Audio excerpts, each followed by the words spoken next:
Estamos de volta com o Conexão Bernoulli e queremos aproximar vocês, educadores, das melhores e mais atualizadas práticas docentes. É hora de repensar o futuro da educação com novas conexões e novas formas de engajar os estudantes. O Conexão Bernoulli propõe, para além da formação continuada, uma aproximação aos contextos que permeiam a prática docente em sala de aula e tudo que ela envolve.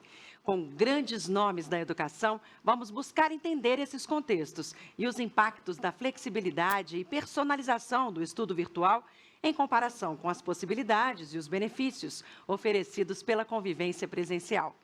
Agora vamos aprofundar em áreas específicas. A equipe do suporte pedagógico do Bernoulli Sistema de Ensino já está aqui com a gente. Ainda dá tempo de compartilhar nosso evento. Vai lá, manda o link por WhatsApp, pelas redes sociais, porque o conteúdo está imperdível. A gente vai falar agora sobre gestão. Não é só sobre tecnologias, os desafios da convergência digital na gestão escolar. Já sabemos, as instituições escolares reverberam os dilemas e as transformações sociais. E neste tempo presente, não seria diferente. Fomos convidados a reconfigurar a escola e os modos de atendimento educacional, mas precisamos concordar. Não foi somente sobre tecnologias. Repentinamente vimos nomes como ensino remoto emergencial, educação à distância e ensino híbrido surgirem em uma tentativa de qualificar o que esse tempo de transformação impôs. E com uma certa instantaneidade vimos a gestão escolar, aquela mesma de todo dia, ser transformada a queima-roupa. E quem vai conversar mais com a gente é o Breno Heleno Ferreira, gerente de produtos digitais do Bernoulli Sistema de Ensino, e a Alana Landim, consultora pedagógica do Bernoulli Sistema de Ensino. Oi, Breno. Oi, Alana. Fiquem à vontade, bem-vindos. Obrigado, Letícia. Bom Oi, dia, Alana, Letícia. tudo bem? Obrigada. Bom dia, Breno. Olá, Bom dia a gestores e todos. gestoras, as escolas parceiras do Bernoulli Sistema de Ensino. Muito bom tê-los aqui. A Alana é mestra em Educação Tecnológica, especializada em Linguagem, Tecnologia e Ensino e graduada em Comunicação Social. Ela é também líder do grupo de educadores Google e educadora certificada Google Innovator e Trainer.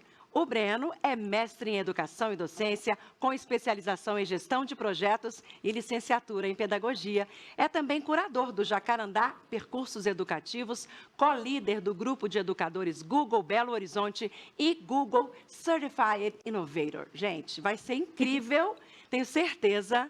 Além de serem vocês dois aqui, está chegando mais alguém que torna muito imperdível. Eu vou ficar ali do ladinho, eu quero acompanhar tudo.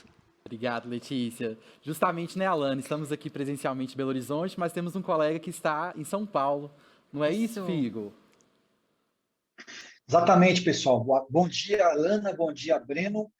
Estamos aqui, mais uma vez, para colaborar e prontos para a gente conversar a respeito de tudo que faz sentido nesse momento para nós. Valeu. Pessoal, então acho que é legal a gente começar esse nosso papo, Alana, falando um pouquinho do porquê esse nome, né, Figo? Não é somente sobre tecnologias, os desafios da convergência digital na gestão escolar. Acho que a gente fez uma reflexão muito profunda, né, Alana, sobre esse tempo que nos atravessa, que atravessa as nossas instituições, e o quanto que nesse momento a gente precisa colocar, né, organizar as opções todas de tecnologia que fizemos no ano anterior. E são muitos desafios, né, pessoal? Todos os dias a gente lidar aí com uma série de coisas do nosso dia a dia, dores relacionadas ao engajamento e à motivação, afinal a gente conformou uma nova forma de trabalhar. Temos aí desafios relacionados a custos, à infraestrutura, desafios relacionados ao engajamento dos nossos professores e estudantes, interação, autonomia. Importante, Breno, a gente comentar também que, apesar de todos os desafios que nós tivemos nos últimos meses, nós também tivemos muitos ganhos, né? Nós vimos os professores se reinventando, tanto que a gente trouxe aqui para vocês a reflexão sobre a formação continuada, a autonomia e também a interação. Quantos docentes, né, interagiram, seja em informações ou mesmo em grupos que foram organizados para poder promover essa formação num tempo onde ela não pôde ser planejada, ela era necessária urgentemente. E aí, pessoal, convergência, né? Convergência digital. A gente falou muito sobre transformação digital, né, Figo? Falamos muito sobre transformação digital. Exatamente. Falamos bastante. O que é muito interessante nessa dinâmica toda, Breno, que todos nós precisamos nos adaptar a esse novo cenário. As práticas atuais exigiram muito dos professores, dos pais, dos alunos e, claro, dos gestores, dos diretores presentes. Nós precisamos prestar atenção que, quando a gente pensa em fazer novas adaptações de planos de aula, sistemas de ensino remoto, usando essas tecnologias, como elas podem ser melhor empregadas, a gente tem que observar também, compreender, estimular e usar essas tecnologias com eficiência e eficácia. Um desses cenários que chama muita atenção é o cenário da comunicação, que tem tudo a ver com essa questão da convergência digital. Suas tendências, adaptações às mídias, à internet, o que, na verdade, não quer dizer que é somente um processo tecnológico, mas também cultural. Isso aí. Eu particularmente gosto muito da definição de convergência no sentido de direção para um ponto comum, porque eu creio que, assim, a gente falou muito sobre transformação digital ao longo do ano passado, a escola passou por um processo muito intenso de apropriação de novas tecnologias, de escolhas digitais que pudessem ali viabilizar o trabalho pedagógico e a continuidade, né, dos processos educativos. E eu penso que esse ano é o ano da gente pensar como que a gente conforma de forma mais confortável possível para a nossa comunidade escolar, todas essas opções que fizemos de tecnologia. E aí faz sentido esse papel da convergência, porque a gente consegue discutir, inclusive, que não é para além da tecnologia. Nós temos, na verdade, processos profundos para serem revisitados, e a gente fazer aqui hoje uma reflexão sobre esses processos e como que eles atravessam a gestão escolar.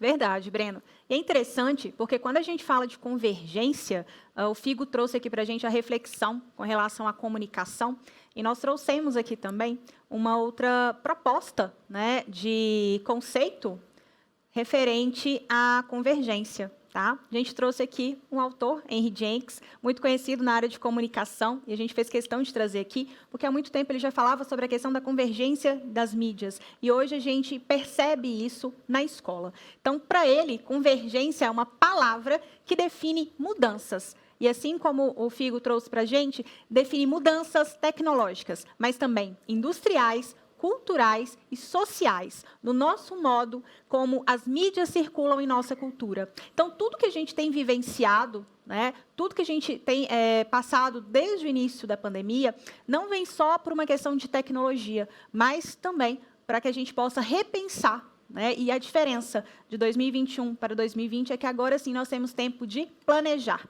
E é a nossa proposta aqui hoje, que a gente possa trazer para vocês, gestores, nessa manhã, reflexões sobre a importância do planejamento digital nas escolas. Agora, você, gestor e gestora que está nos assistindo, vamos parar um pouquinho para refletir? Como que a sua escola estava há 5 anos atrás? Acho que a gente nem precisa ir tão longe, né, pessoal? Como que a escola de vocês estava em fevereiro de 2020? Há um pouco mais de um ano, né, Breno? Exatamente. Que escola é essa que a gente deixou lá em fevereiro, né? Que escola é essa que a gente tem construído hoje? Então, acho que a gente precisa refletir mais, né, Alana, sobre quais estratégias digitais nos trouxeram até aqui. Com certeza. É interessante esse clássico, né, que é o De Volta para o Futuro, que é um filme da década de 80, mas que narra essa história de viajar para o futuro, imaginar um futuro diferente desse que a gente estava vivendo. E parece que a previsão para 2020 era outra, né, Alana? Eu acho, viu, Breno? Até ia comentar isso. Se eu não me engano, em 2020 já teríamos veículos voadores, né? E foi bem diferente do que a gente vivenciou. Exatamente. E é legal da gente pensar com relação a esse de volta para o futuro e pensarmos aqui no nosso passado, no nosso presente e olharmos também para o futuro da educação dentro da nossa escola. E voltando a essa pergunta, né? Como que estava a sua escola há um ano atrás? E como está hoje? Houveram mudanças? Houveram avanços? Apesar de todas as dificuldades e essas mudanças, é possível parar hoje e identificar em quais pontos houve esse avanço? Quais foram os ganhos que nós tivemos, né, que você teve você enquanto gestor teve na sua escola, a sua equipe docente, os seus alunos, a família? Então a gente está promovendo aqui nessa manhã uma reflexão sobre o que a gente passou, né, tem passado nesses meses e um olhar para o futuro. E é interessante porque fizemos opções, né, pessoal? A gente olhou para esse futuro, mas olhamos também para o hoje, ao longo desse tempo todo que vivemos, e fizemos opções. Opções de tecnologias, opções de estratégias, novos processos. E agora, como que a gente faz com isso tudo que a gente colocou para dentro da escola? Como que a gente organiza isso tudo, conferindo uma intencionalidade pedagógica e estando principalmente a serviço do nosso usuário, dos nossos aprendizes, das nossas famílias? Como que a gente organiza essas estratégias hoje? Então, a nossa proposta de discutir com vocês um pouco dessa convergência digital é também entender isso, essas camadas para além da tecnologia, que a gente pode agora olhar com mais calma para isso e conferir até uma outra intencionalidade, né, pessoal? Verdade, Breno. Breno, olha que bacana. Vamos fazer uma reflexão aqui, propor essa reflexão para os gestores que estão nos acompanhando. Qual que você acha, Figo, também participa aqui com a gente, qual que foi a diferença aí de tempo, tá, de transformação, desde a criação, a invenção da prensa, lá por Gutenberg, até chegarmos aí na impressão do chip 3D? Quantos anos aí, mais ou menos, a gente teve de uma invenção a outra? Podem chutar. Difícil, hein? Uns 500 anos, talvez? Vamos acompanhar aqui pelo gráfico. A gente trouxe esse gráfico principalmente para reflexão. Tá? Desde a criação da prensa, isso é uma análise que vem sendo muito feita com relação ao avanço tecnológico. As mudanças tecnológicas elas ocorriam a cada 50 anos. E isso foi acontecendo ao longo aí dos últimos séculos. Porém, o que acontece, né, de 1950 até 2000, 2050 agora? Esse intervalo de tempo tem sido cada vez menor. Por isso que esse gráfico, né, a gente chama de gráfico exponencial, ele chega aqui num ponto, ele começa a crescer e ele tende a continuar crescendo. Ou seja, mudanças que antes demoravam anos, décadas, hoje elas acontecem em meses. Inclusive, o acesso a elas também é mais rápido. Eu acho interessante fazer uma reflexão sobre isso, Alana, porque, naturalmente, nós que trabalhamos com educação há algum tempo, a gente demora muito a colher os frutos e os resultados daquilo que a gente planeja. Educação é semear no hoje para colher daqui a muitos anos, né? Às vezes, se a gente for pensar do processo de escolarização da educação básica, quantos anos que a gente demora, né, para concluir essa etapa e o quanto que a gente demora, às vezes, né? A gente precisa desse fator tempo para poder colher os maiores resultados. E parece que há uma ordem inversa nas tecnologias, porque a cada trimestre, eu diria, a gente tem uma nova coisa chegando na escola. Às vezes até antes, né? Se a gente for pensar em tecnologias emergentes, o tempo não é esse, né? O tempo do calendário. Às vezes é o mesmo tempo de que chega uma coisa, chega outra coisa. E o nosso papel enquanto educadores, enquanto instituição escolar, de também formar esse futuro, né? De no hoje fazer reflexões profundas com essa juventude, com os nossos estudantes, com os nossos professores, sobre esse processo que é implementar novas tecnologias na nossa prática. Porque isso também não chega somente para a escola, né, pessoal? A gente sabe que toda a sociedade é impactada por essas tecnologias e, naturalmente, a gente tem aí um eterno contínuo, né, dessas tecnologias que chegam para a gente, mas que também atravessam aí a sociedade. Breno, você trouxe um ponto importantíssimo, que principalmente no que diz respeito à modificação da cultura, que até pouco tempo a cultura, as tecnologias, elas paravam ali no portão da escola. Nós não pensávamos, não trazíamos esse planejamento. Muitas escolas começaram a integrar de uma forma, de outra, mas a gente viu que durante a pandemia, essa integração ela era necessária. Então, é importante a gente até fazer um parêntese aqui, que às vezes a gente acaba ouvindo, ou muitas pessoas falam, que as coisas mudaram por causa da pandemia, mas, na verdade, a pandemia acelerou algumas mudanças que iriam ocorrer daqui a alguns anos, ou que, na verdade, né, vou deixar aqui até para a nossa reflexão, poderiam já ter ocorrido, porém, nosso foco estava voltado em outros assuntos. Então, agora, nós temos a oportunidade de, depois de todas essas práticas, essas experiências que tivemos, realmente parar e pensarmos estrategicamente. Então, a gente convida agora, né, Breno, as tecnologias a entrarem, a passarem pelo portão da escola, e hoje a gente percebe que não é só na escola que ela é importante, mas também na casa do nosso aluno, na casa do professor. Então, a gente precisa trazer todos esses atores para conversarem junto sobre tecnologia e sobre cultura digital. E num lugar diferente, né, Alana? Sim. Na minha prática, quando a gente trabalhava com informática, há 10 anos atrás, a gente tinha um currículo de computação e de tecnologia que era muito voltado para as funcionalidades. Então, era natural você pegar um determinado aplicativo e gastar ali horas aulas, né, explicando como que essas funcionalidades elas se comportavam nessas ferramentas digitais. E hoje esse paradigma mudou um pouco, porque nós precisamos agora encarar o compromisso de formar para a mudança. E não para as características dessa tecnologia do tempo de hoje. Então, acho que isso também é uma mudança tão importante, pessoal. Não é isso, Figo? Exatamente, Breno. Exatamente, né? O que me faz refletir aqui e colocar um pouco também em discussão, talvez, né? A questão de hoje, vivemos a escola 4.0 já tendo vistas a escola 5.0. É um novo cenário que está chegando aí que faz todo sentido. E a gente precisa se preparar para esse novo momento de transformação, sobretudo convergência. E esse estudante, né, esse professor, esse gestor, ele é colocado também num lugar diferente, né, pessoal? A gente não somente consome tecnologias, como somos protagonistas nesse lugar de produção, né, digital também, que é um paradigma que a gente também não estava tão acostumado assim. Eu me lembro das formações que eu conduzia ao longo dos primeiros meses que a gente começou na atividade remota. Eu acho que os colegas também vão se recordar do quão angustiante foi esse processo, né, pessoal? O processo de você se descobrir novas ferramentas que antes você, no dia a dia, às vezes não utilizava e que agora é fundamental, né? O nosso trabalho passa por ali. Plataformas, recursos, principalmente no início, né, Breno? Tentar trazer aquela aula do presencial para o digital. E aí aquele choque de realidade, porque realmente não é a mesma coisa. Não tem como eu trabalhar a aula que eu tinha ali no presencial e fazer a mesma coisa no digital. E se tivermos ainda esse modelo, ou até mesmo pensando aí em futuramente, voltou, acabou a pandemia, voltamos para a aula presencial, vamos fazer o que já existia antes de 2020? Não tem como, né, Breno? Não tem como voltar. A gente precisa realmente pensar no quanto que esse planejamento estratégico, no quanto que a utilização desses recursos, ela é importante para esse momento. E o Breno trouxe um ponto muito importante para a nossa reflexão, que é a questão de nós, enquanto produtores de conteúdo.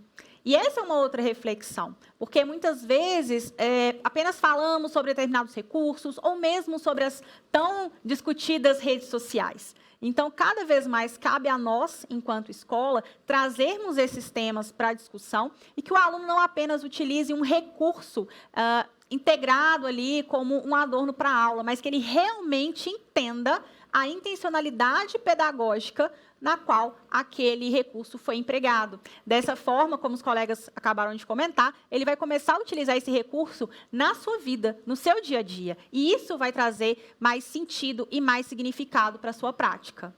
É algo bastante rico nessa discussão, porque ela atravessa todo o nosso processo de gestão, né, pessoal?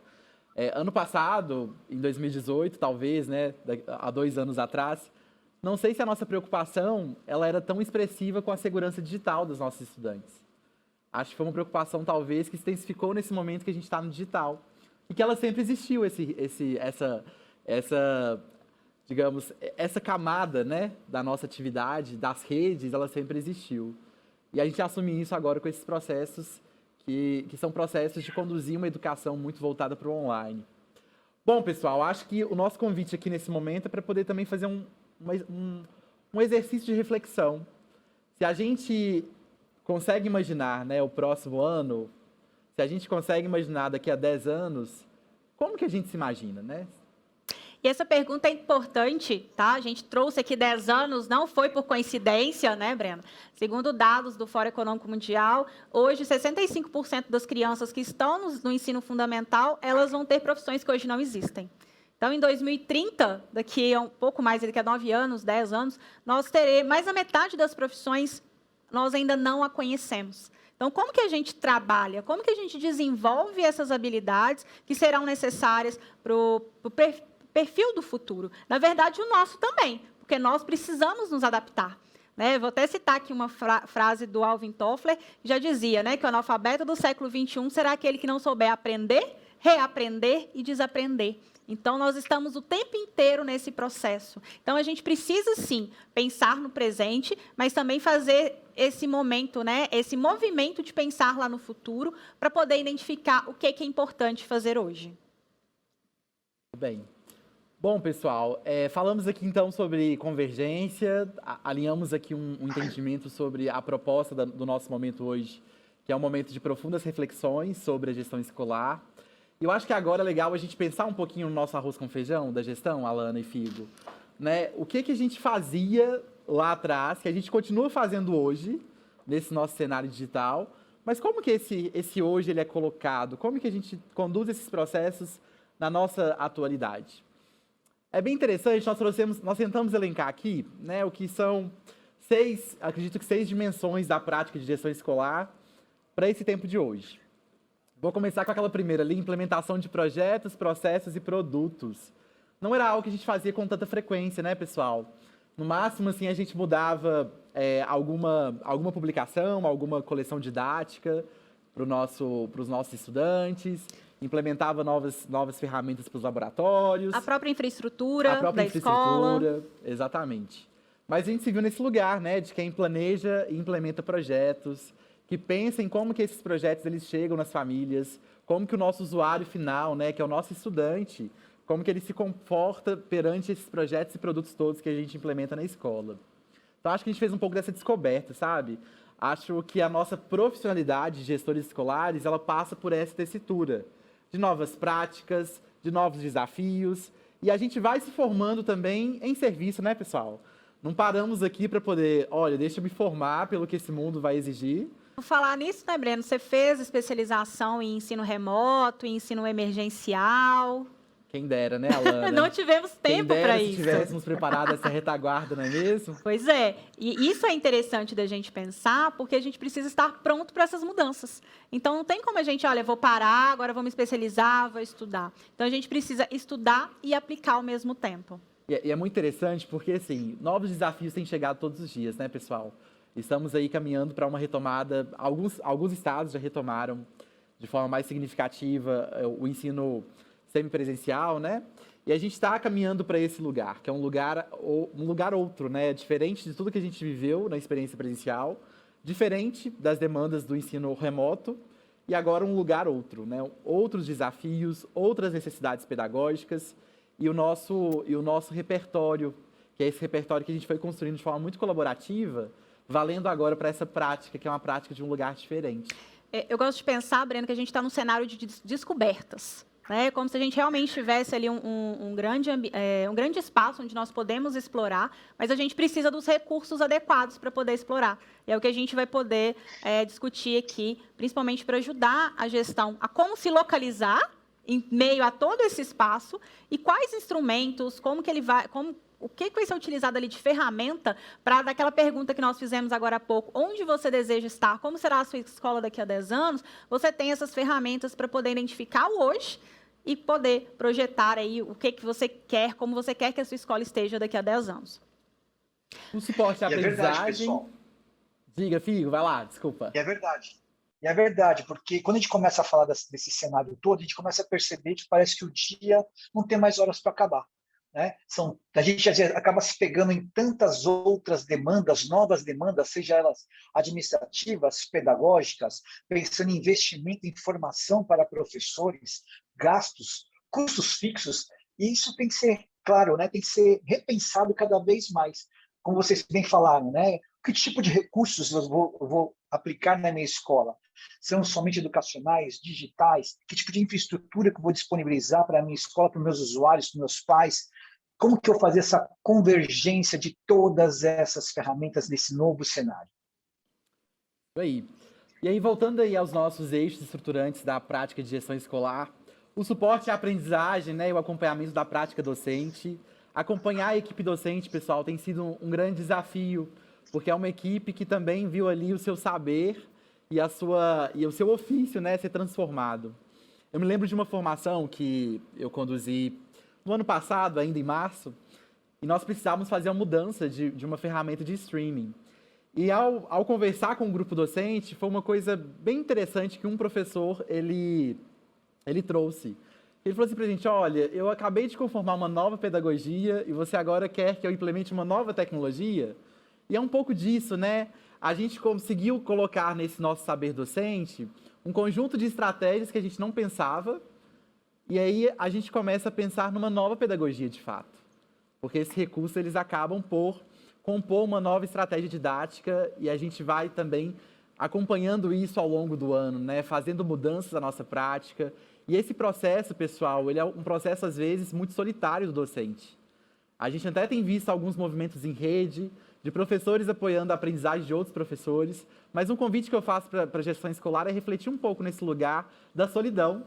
Se a gente se sente, às vezes, um pouco solitário na nossa prática de gestão escolar do dia a dia, como que será, né, esse processo do docente, né, de como que esse professor está lá conduzindo as atividades do dia a dia nesse cenário remoto? E trazer também a reflexão, Breno, sobre a própria gestão do conhecimento dentro das unidades escolares.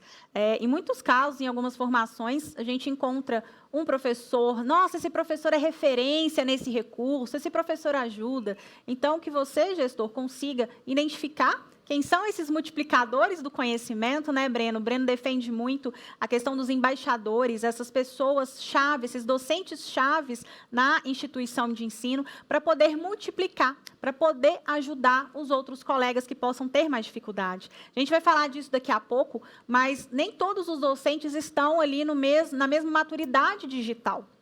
E se você identifica que um docente, do seu corpo docente, ele já tem um pouco mais dessa desenvoltura, dessa experiência, promova formas de que ele possa compartilhar com os colegas, né? Às vezes, algumas reuniões pedagógicas podem ser reuniões para os colegas trocarem experiências sobre as práticas que eles utilizaram com esses recursos. Então, é muito importante a gente falar sobre essa gestão do conhecimento dentro das instituições de ensino.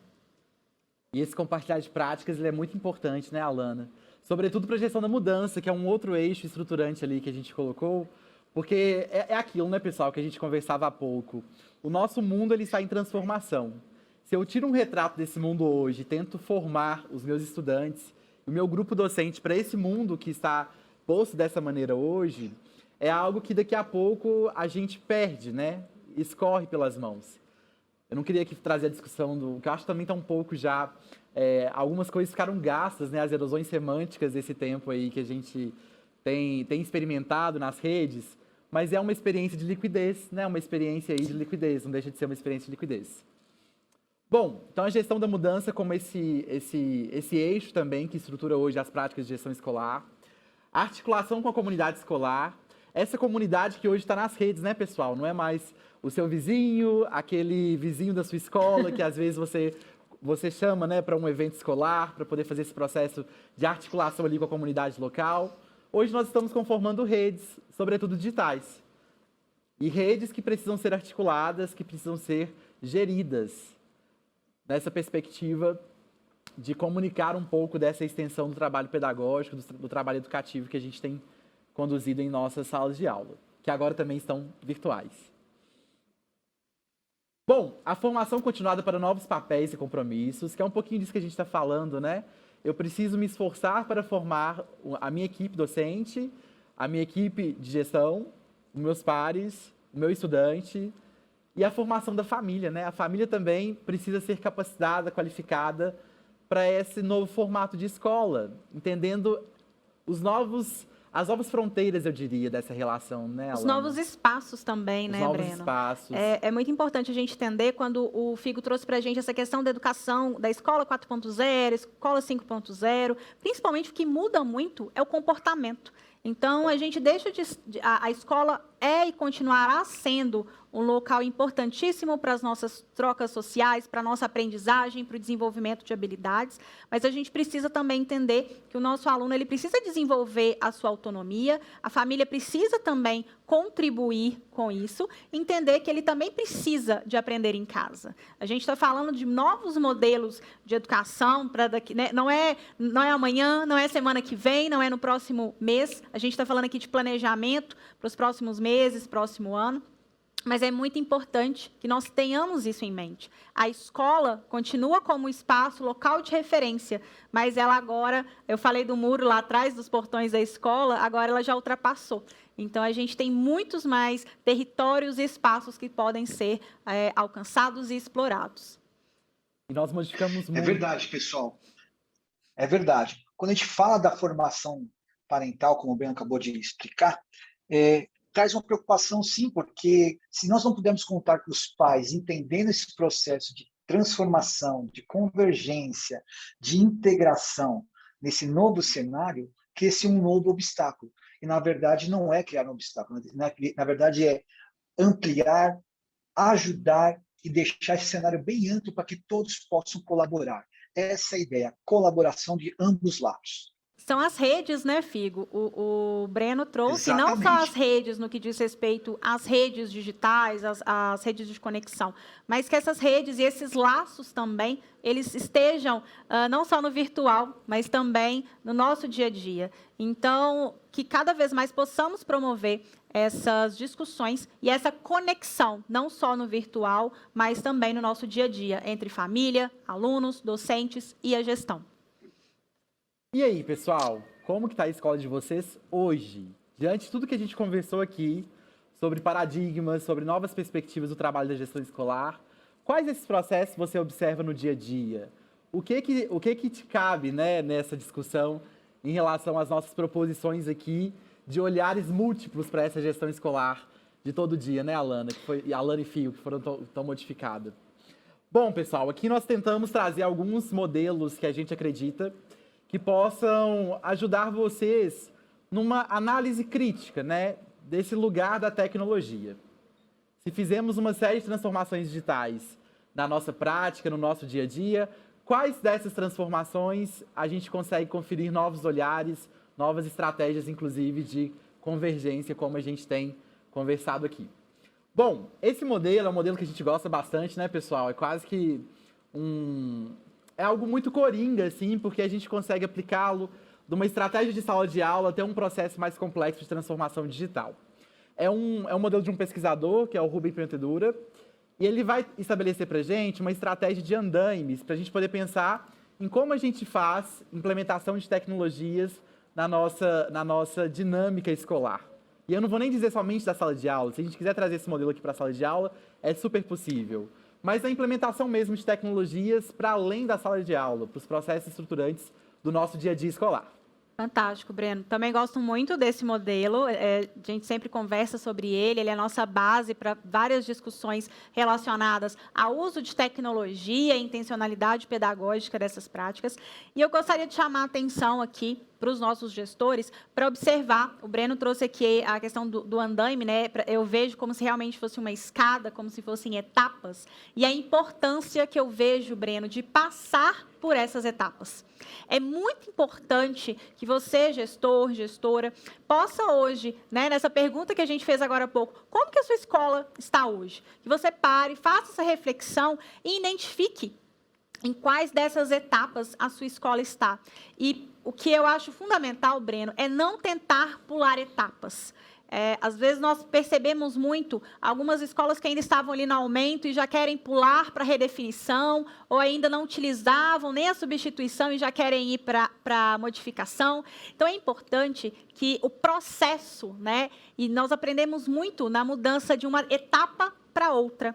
E se a gente passa essas fases, passa essas etapas, vão criando ali gaps, vão criando espaços que depois não conseguem ser preenchidos. Então, é muito importante que a gente observe essas etapas durante o nosso, vamos chamar de diagnóstico, né?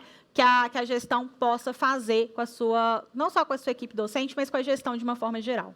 É isso aí. Vamos dar uma olhadinha nessas etapas, em cada um desses degraus da nossa escadinha da transformação digital? Vamos lá, Breno. Olha só, pessoal, aqui nós temos 4 patamares. Então, o Rubem ele vai dividir a substituição e o aumento ancorado na melhoria, ou seja, é quando essa tecnologia digital, ela cumpre um papel de melhoria, e ela cumpre o propósito de algo que eu já fazia sem ter o digital, em um processo, em um projeto, em um serviço. Então, ele vai colocar esses 2 patamares para a gente, que é o patamar da melhoria e o da transformação. É interessante a gente pensar que, assim, a gente sempre vai substituir alguma coisa, né, pessoal? Lá atrás, quando a gente começou a fazer as nossas aulas virtuais, a princípio, o primeiro modelo que desponta é um pouco daquele do presencial. Então, a gente queria substituir um pouquinho ali, né? Aquela tecnologia que era o GIS, pelos novos dispositivos aí e ferramentas de streaming. O bacana, Breno, só para trazer uma reflexão, é que quando a gente fala da substituição, né, eu gosto muito de chamar a atenção para algumas palavras-chave que tem aqui nesse modelo. É um ganho funcional. A metodologia em si ela não mudou. O que mudou foi o recurso, né? Foi o suporte. E é muito interessante quando o Breno traz a reflexão sobre a questão do GIS, porque a gente olha muitas vezes para um GIS, para um lápis, e não enxerga esses recursos como tecnologia.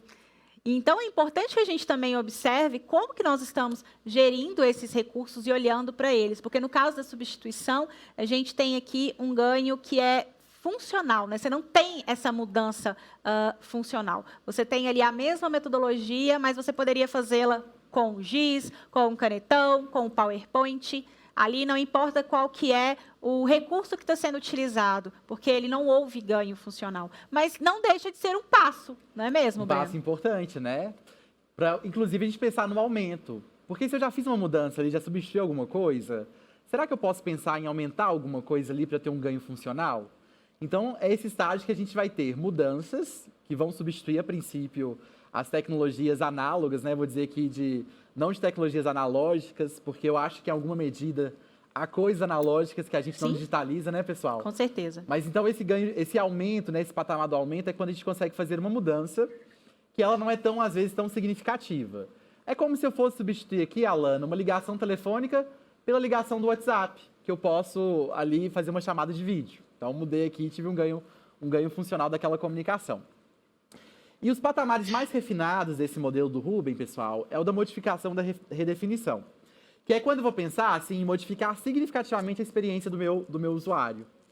E na redefinição, é assim, pensar em novas experiências antes inconcebidas se a gente não tivesse aquele recurso digital. Então, se a gente, por exemplo, pensa em estabelecer novos canais, né, de comunicação com as famílias, novas estratégias de acompanhamento da prática docente, que passam por estratégias também digitais e que redefinem significativamente a nossa relação com esses processos, então a gente está tendo, de fato, a transformação digital de um processo, né, Alana?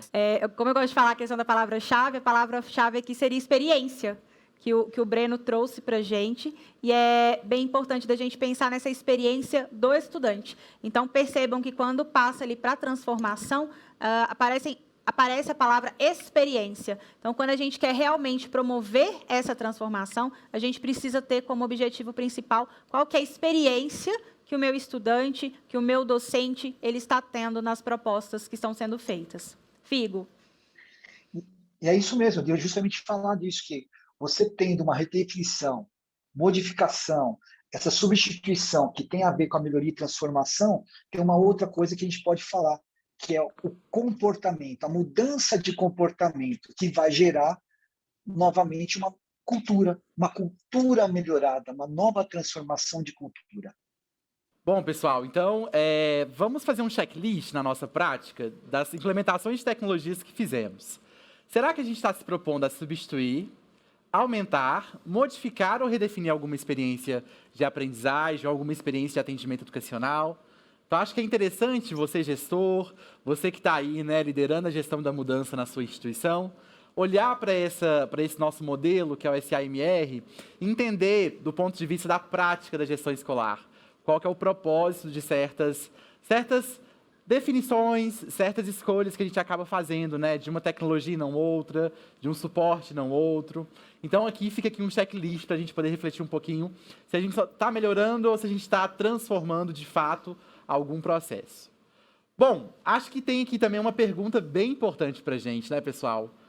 Até onde que esses nossos olhos eles vão alcançar essa visão, né, que é uma visão daquilo que a gente implementou, de como que as práticas têm se dado no cotidiano da escola, que agora também está ali, não mais refém das paredes, né, está ocupando as redes. E tem uma analogia super bacana que a gente trouxe aqui, que é de um iceberg, né, Alana? Isso, eu ia comentar que esse slide, para mim, esse iceberg, ele resume o tema aqui da nossa discussão. Porque quando a gente fala inicialmente de tecnologia, de mudanças tecnológicas, nós estamos vendo muitas vezes apenas a ponta do iceberg, né? Que seria ali a usabilidade, o recurso digital, que normalmente são as primeiras preocupações. Só que o que acontece, Breno, como todos nós conhecemos aí da história, né, do Titanic, acho que não tem como ninguém não pensar no Titanic, a gente precisa também levar em consideração que o iceberg ele é muito maior do que a parte que a gente consegue visualizar. E o que está por trás, então, quando a gente fala sobre convergência digital, sobre transformação digital? A gente está falando aqui também sobre cultura, A gente está falando sobre essa mudança na cultura das escolas, que hoje a gente passa a ter uma cultura digital. Eu acho importante, Breno e Figo, a gente também fazer aqui uma outra reflexão.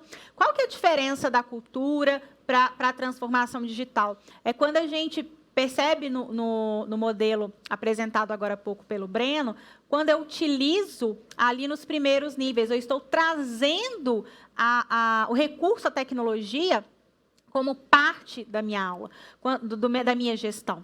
Quando eu estou nos níveis ali de transformação, eu já estou realmente integrando, ele já faz parte, eu não preciso pensar nele, ele já está ali presente. Então, essa é uma reflexão muito importante quando a gente fala de cultura. Para que eu consiga realmente transformar, eu preciso antes ter construído uma cultura e uma cultura sólida. E nem sempre a gente consegue, de fato, aprofundar nessas questões, né, pessoal? Às vezes a gente foca muito na usabilidade daquele recurso digital e se esquece dessas outras camadas que a gente conversou aqui, que é a camada, sobretudo, da conectividade. O quanto que isso... hoje eu fico brincando que a gente tem um ecossistema digital.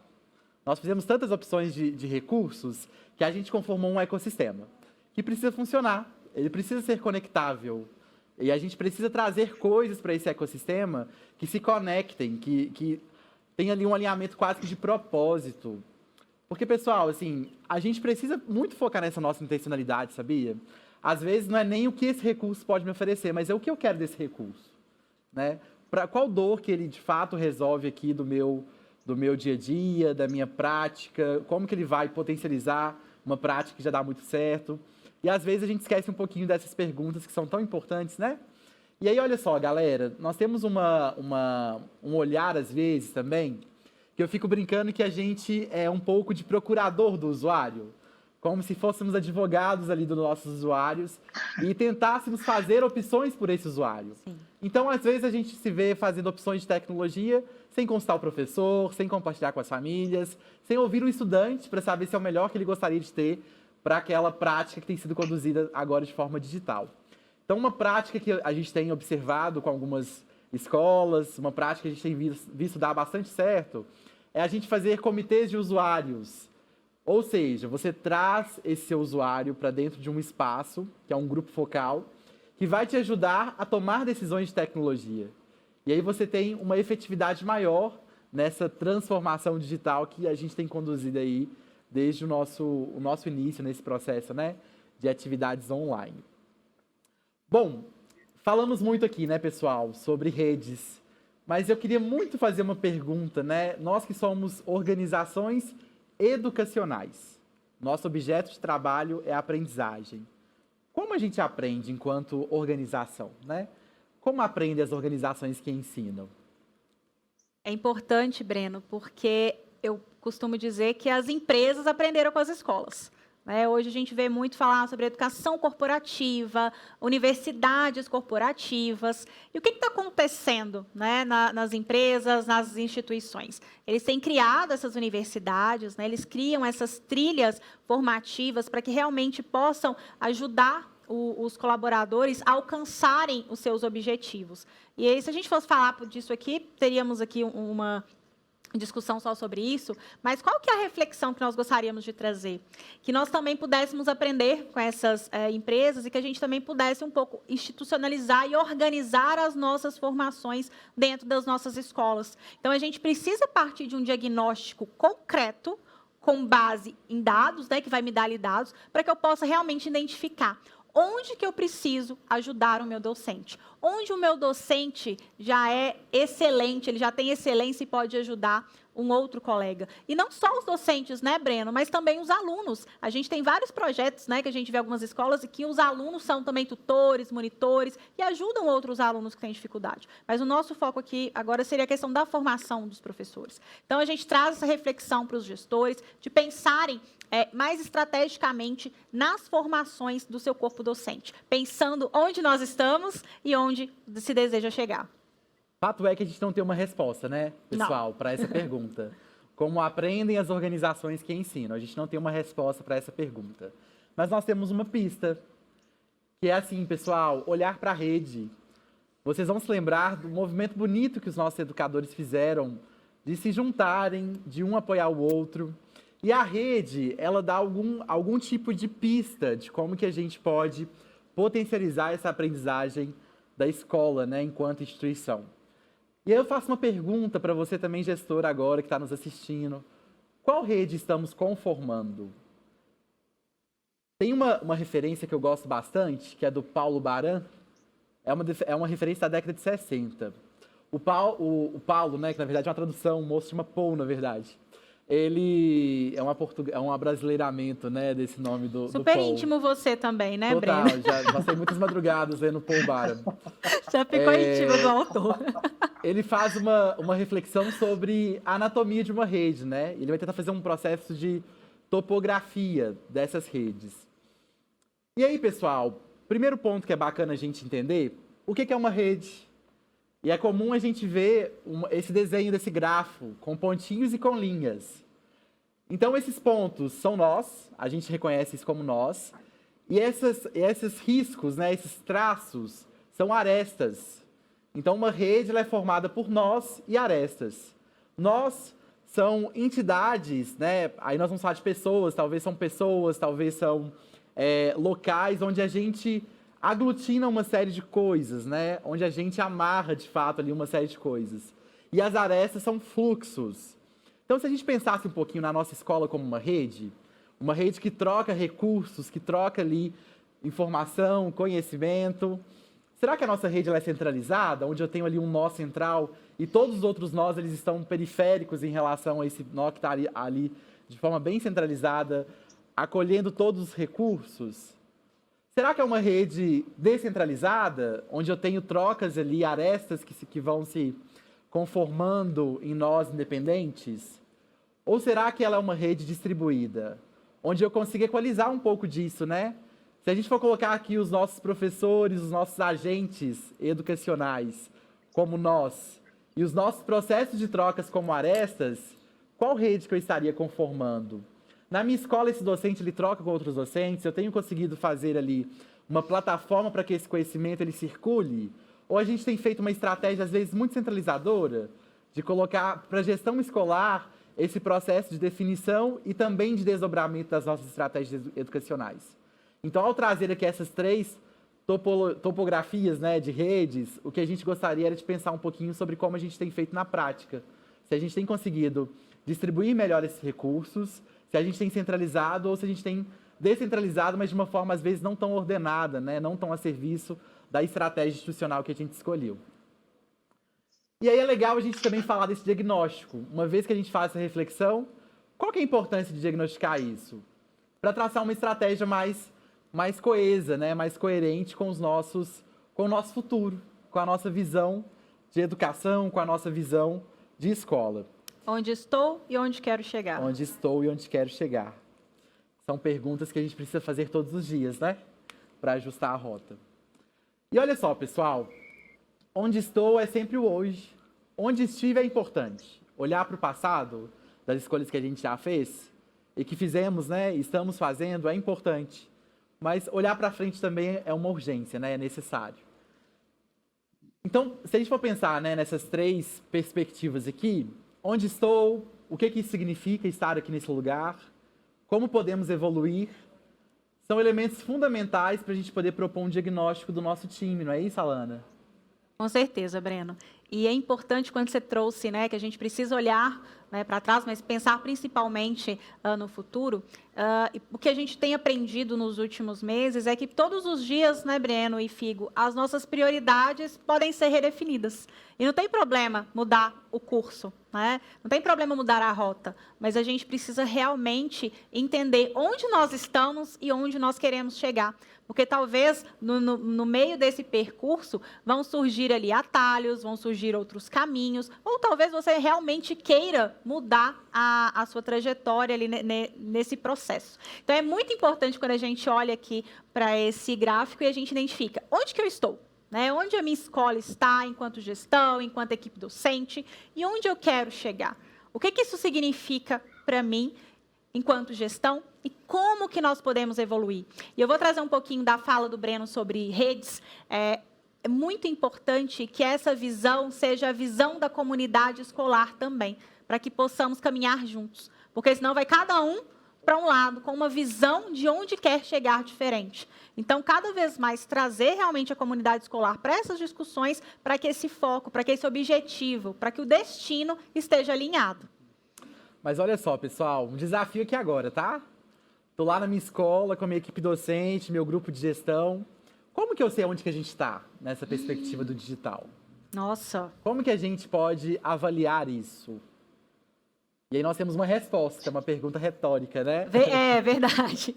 Nós não poderíamos trazer uma pergunta aqui sem deixar a resposta para os gestores, né, Breno? Olha, aqui a gente adora o modelo do CIEB. Não sei se todo mundo conhece o CIEB, mas eu acho que vale super a pena a gente olhar para esse centro de inovação da educação brasileira. Porque a ideia do CIEB é conseguir, numa perspectiva também de transformação digital, avaliar as diferentes camadas que a gente tem na nossa instituição. Então, como saber como a sua escola está no uso de tecnologia, foi uma das perguntas que o CIEB também fez. E ele estabeleceu, a partir de uma prática bem extensa, né? Se eu não me engano, foram mais de 50 mil participantes, instituições participantes, dentro desse instrumento para se avaliar como está a nossa escola no uso de tecnologias. E ele estabeleceu 4 eixos estruturantes dessa avaliação diagnóstica. O primeiro relacionado aos recursos digitais, à infraestrutura, às competências e à visão. E aí a visão, pessoal, como isso que é essa crença, né? Essa crença compartilhada no quanto essas tecnologias têm o potencial de impactar positivamente as nossas instituições. Às vezes a gente pensa muito direto lá na ferramenta, mas e essa intencionalidade? E essa visão compartilhada? Onde que ela está? Acho que é uma questão fundamental para a gente poder refletir os nossos momentos de diálogo com as nossas equipes. A segunda dimensão dos recursos educacionais digitais, aí é de fato aos artefatos digitais, né, pessoal? Aos programas, aplicativos, conteúdos, na forma como eles estão ali acomodados. Uma questão de infraestrutura, né, para saber, assim, do ponto de vista de disponibilização desses recursos, como que eles se comportam. Qual foi o último investimento de tecnologia que a sua instituição fez? Será que isso é uma coisa que a gente vai priorizar no planejamento de 2022? Então, são perguntas aí que a gente precisa, talvez, fazer hoje. E do ponto de vista das competências, né? Vamos olhar para essa profissionalidade docente que a gente está construindo nesse momento novo aí, né? De aprendizagem online. E vamos olhar para esse fazer docente. Quais são as competências que balizam o trabalho docente agora nesse nosso novo formato de trabalho? Não tão novo assim, né, pessoal? Então, são elementos aqui que essa autoavaliação da instituição ela vai trazer para a gente poder refletir um pouquinho. Mas assim como a gente tem uma estratégia para a instituição de modo geral, e que eu acho que seja a estratégia mais interessante para vocês, né, gestores escolares, verificarem aí do ponto de vista de proficiência em tecnologias educacionais como a instituição de vocês estão, nós temos também uma outra proposta que vai pensar na autoavaliação de competências digitais do professor. E aí é um pouquinho desse último quadrante aqui que eu trouxe para vocês, das competências. É basicamente o que se espera ali que o professor seja capaz de mobilizar de conhecimento, atitudes e habilidades para um fazer pedagógico mais conectado com o digital. Fantástico, Breno. E nós trouxemos também, porque esse diagnóstico está disponível no site do CIEB, a escola pode fazer e também convidar os professores a fazerem, né, esse diagnóstico para que realmente consigam identificar ali naquele gráfico anterior onde nós estamos, né, e para onde nós queremos ir. E quando a gente fala da avaliação de competências digitais dos professores, a gente vai ter, então, 23 perguntas, divididas por 3 áreas, avaliando 12 competências em 5 níveis de apropriação. A gente vai até aprofundar um pouquinho esses níveis de apropriação, tá? Apropriação. Do ponto de vista prático, né, pessoal, assim, super recomendo vocês que passem aqui esse framework, né, do CIEB para os professores de vocês, se cadastrarem, fazerem o cumprimento desses itens todos, e a gente depois ter um diagnóstico, né, de por onde caminha, inclusive as necessidades formativas, né? Exato.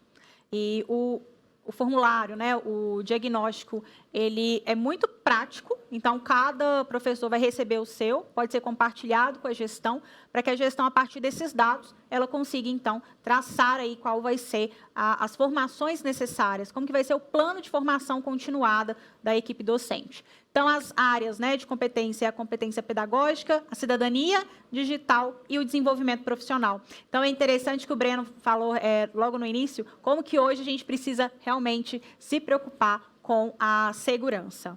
E passando um pouquinho para a gente falar sobre as fases, né? Então, a primeira fase que um professor pode encontrar aí no resultado desse teste é a exposição. Então, é aquele momento onde ele ainda não utiliza o recurso em sala de aula, talvez ele até utilize em casa, mas não utiliza, na sala de aula. E aí, essas fases são os níveis, né, Alana, de apropriação? Sim, são os níveis. É a maturidade digital que o professor tem. Então, não é que um é melhor que o outro, mas é realmente um diagnóstico para que possa apontar o que pode ser feito para sair de um nível e passar para o outro. E aí, na prática, ele vai fazer um instrumento com 23 perguntas, organizado nessas 3 áreas que a Alana falou, com 12 competências, né, alocadas aí nessas áreas, e a gente vai sair com 5 possibilidades aí de cenários, né, que são níveis de apropriação.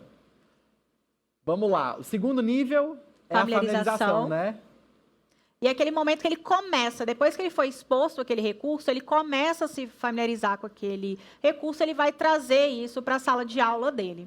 O próximo nível já é o nível da adaptação. É legal quando a gente trouxe aqui, né, Figo, os exemplos da aula no início, das aulas remotas, porque no início o professor ele fez o quê? Uma adaptação da aula que ele tinha no presencial para o virtual. Então, ele começa já a trazer recursos para o planejamento da sua aula. O quarto nível, lembram lá do gráfico que a gente mostrou, do SAMR?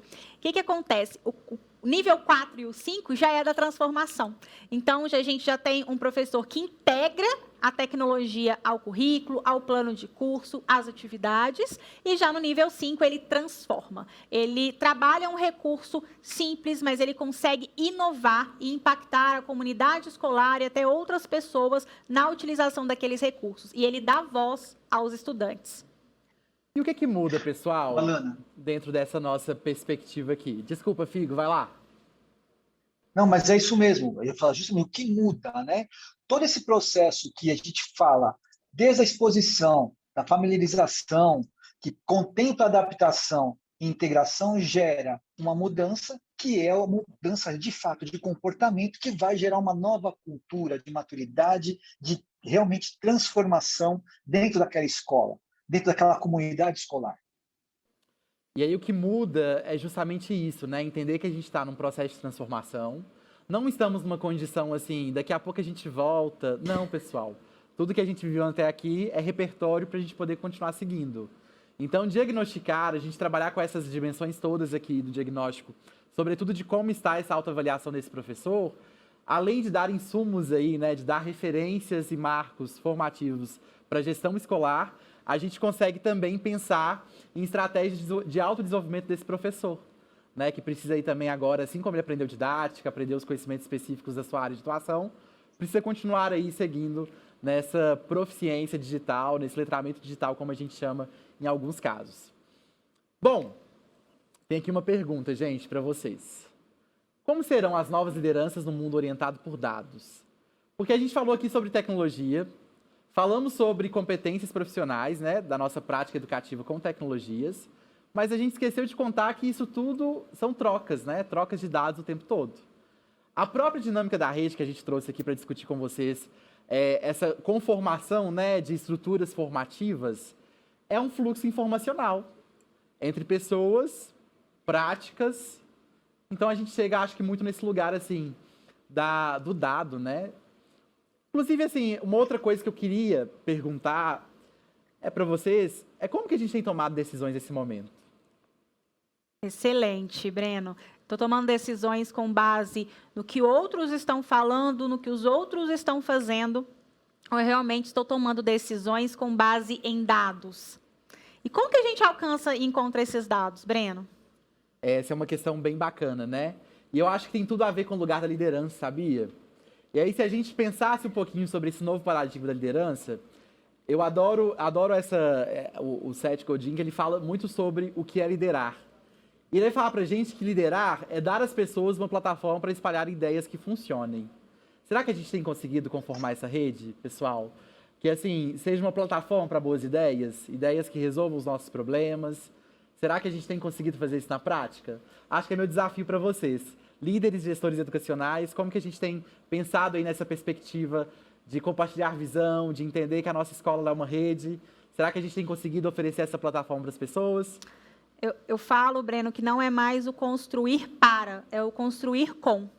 Então, nós deixamos de trazer tudo pronto, de entregar modelos, e a gente passa a convidar, né, a nossa equipe, o nosso público, a construir junto conosco. A gente falou tanto, né, da questão da era de que nós não somos apenas consumidores, mas também produtores, então também que a gente pense isso dentro da liderança e dos planejamentos. E aí, pessoal, assim, a forma como a gente toma decisões pedagógicas hoje também nesse cenário está intimamente ligado à questão dos dados, da forma como a gente se baseia em evidências para tomar decisões pedagógicas. Se antes a gente tinha aquele sinestésico, a sinergia toda, né, de uma escola que estava ali entre paredes, acho que a gente tinha talvez outros elementos para tomar algumas decisões. Mas hoje, nesse nosso processo, né, que é um processo às vezes mais isolado, como que a gente tem tomado as nossas decisões também pedagógicas? E aí um insight que a gente trouxe para vocês é um pouquinho sobre essa perspectiva dos dados. Como que a gente pode ter aqui uma proposta de gestão escolar que tome decisões baseadas em dados? E aí eu acho muito interessante hoje a gente está cheio de modelos, né, pessoal? Trouxemos aqui vários modelos. Nem gostamos, né, Breno, de modelos. Modelos para pensar em formação, em proficiência digital, em transformação digital. E a gente tem esse modelo aqui, que é o modelo do Ricardo Capra, que vai falar sobre essa maturidade no que a gente vai chamar de data-driven aqui, que é essa perspectiva de se orientar por dados. E aí o nosso compromisso com esse tempo, né? Esse tempo que cada vez mais nos pede um olhar para evidências. Nesse modelo aqui, pessoal, a gente tem basicamente outros cinco degraus, né? 5 perspectivas aí sobre a perspectiva do dado, né? Do dado como instrumento de gestão. Tem um primeiro patamar ali que a gente nega o dado. Sabe aquela coisa assim que às vezes a gente fala assim, nossa, na minha prática aqui, de 30 anos, é fato que as coisas acontecem dessa maneira. Sempre foi assim. Sempre foi assim. Mas é sempre assim. Né? Assim será. Isso é legal porque às vezes a gente não tem 30 anos de experiência. A gente tem a mesma experiência se repetindo a cada ano. A Cecília, uma colega nossa do suporte, ela sempre fala isso, né? Que às vezes a gente precisa visitar a nossa experiência para entender que talvez a gente tenha a mesma experiência repetindo ali ano após ano. Diga lá, Alana, já acabei te interrompendo, me desculpe. Não, eu só ia comentar que as mudanças que ocorrem, essa experiência ela também precisa ser atualizada, não desconsiderada, mas olhar também com essa visão do que está acontecendo e das mudanças que acabaram de ocorrer. Porque senão a gente fica sempre preso lá no passado. O segundo patamar é aquele, assim, o curioso, né? Ele tem uma curiosidade sobre o que os dados dizem. É aquela pessoa que não é assim ainda tão orientada ali por dados, que é um pouco do nosso objetivo final ali, mas ele também não nega também os dados, não. Ele sabe que existe, ele quer saber como que esses dados existem. E às vezes esses dados eles confirmam a minha prática, a minha experiência, são maravilhosos. E eu uso, né? Agora, uso. Se não confirma, não, né? Acho que não deu certo, então eu deixo ele de lado. Exatamente. E aí nós temos aquele terceiro patamar, que é o patamar daquela pessoa que tenta, né? Ele tenta se basear em dados. Ele experimenta, ele começa a testar alguns usos. A gente tem aquela pessoa, né? Aquele gestor que vai conseguir também tomar decisões justificadas por dados. Então a gente toma decisões, justifica essas decisões com os dados, até chegar nesse patamar aqui, que é o data-driven, que eu acho que é o mais bacana de todos, né? Que é quando a gente consegue conformar uma cultura analítica, pessoal, no nosso lugar de gestores escolares, onde nós vamos ser orientados por dados. O que eu estou dizendo aqui na prática? Vocês lembram daquela nossa sugestão da gente fazer não só a rede de multiplicadores, mas de fazer um comitê de usuários? Quais dados que eu posso gerar para a adoção de novas estratégias digitais a partir desse comitê, né, desse comitê de usuários? Como que esses dados podem orientar ou reorganizar aqui os meus rumos, né, com a tecnologia na minha escola? Nós trouxemos aqui já caminhando, né, para o nosso fim do nosso papo, nós trouxemos uma sugestão do que a gente chama de data tracking aqui para vocês. Que essa é, digamos, uma espécie de modelo de tabela, que é uma tabela com 5 colunas, muito simples, mas para a gente poder pensar, assim, em como que a gente pode responder algumas perguntas, algumas necessidades do nosso dia a dia, com dados. Então, primeiro é ter uma boa pergunta, porque não adianta ter só o dado, né, pessoal? A gente precisa ter boas perguntas para tentar responder, né? Buscar responder essas perguntas. Não são as respostas que movem o mundo, né? São as perguntas, na verdade. Por isso que eu adoro dizer que eu sou bom mesmo de confusão, assim, né? Eu sou bom mesmo de criar perguntas. Porque de respostas o mundo tá cheio, né, gente? Bom mesmo são as perguntas, não é isso? E agora a gente está trazendo para vocês que não pode ser respostas com base no achismo, tem que ser respostas com base em dados. Isso aí. E aí o Breno vai trazer aqui agora um exemplo para que a gente possa entender como que a gente pode realmente trabalhar com dados. Então, olha só, vamos pensar que eu queria ali avaliar o engajamento dos meus estudantes nas aulas online. Como que você faria isso hoje, Alana, sem dados? Sem dados? Bom, se a gente está falando de aula online, eu preciso identificar qual plataforma que meus alunos estão utilizando para poder acessar as aulas. Eu começaria por aí. Você, Fio, como é que você começaria a responder essa pergunta? Realmente fica bem complicado. Se a gente não souber como, quando e de que forma que eles vão acessar essas aulas, fica muito complicado. Que ferramentas? E quais dados devem ser observados? É interessante porque, no primeiro momento, a gente sempre quer saber, assim, e aí, será que é uma coisa engajante que eles estão utilizando, né? A gente foca muito na ferramenta.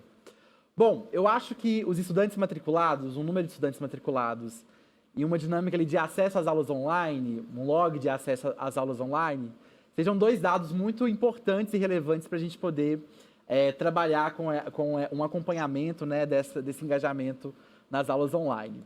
Aqui é interessante porque, primeiro, eu tenho uma pergunta, eu tenho uma segunda estrutura, que são os dados, uma terceira ali coluna que eu vou pensar se é base ou calculada. O que é isso, pessoal? Às vezes tem um dado que ele sai puro para a gente e que ele é base, né? A gente pega, por exemplo, qual é o percentual de frequência do meu estudante? É uma base.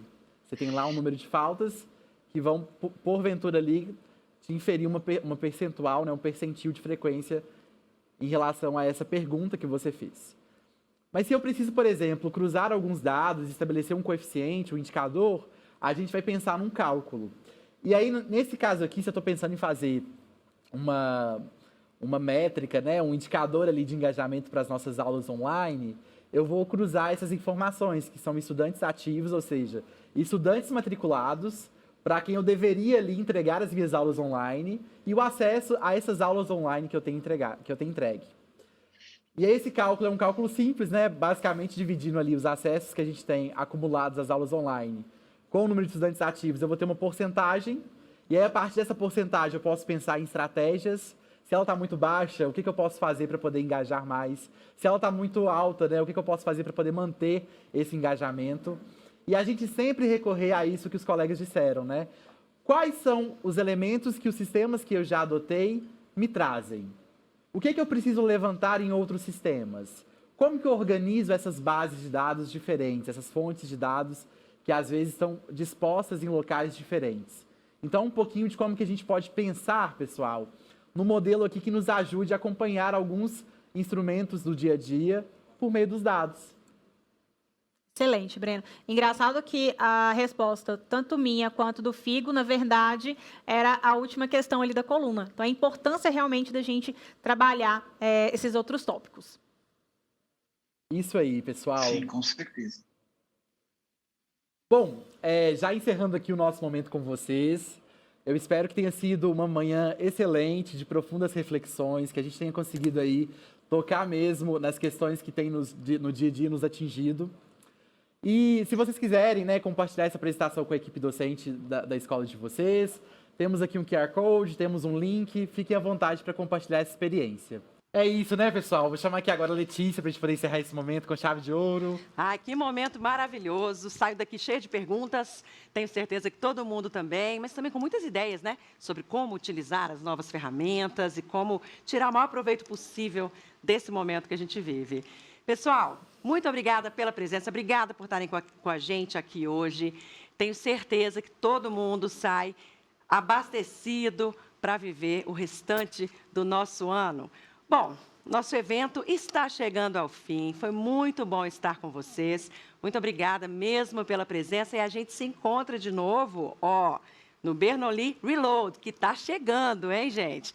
Não se esqueça que nós acabamos de enviar no seu e-mail uma pequena pesquisa para saber o que você achou do nosso segundo dia do Conexão Bernoulli.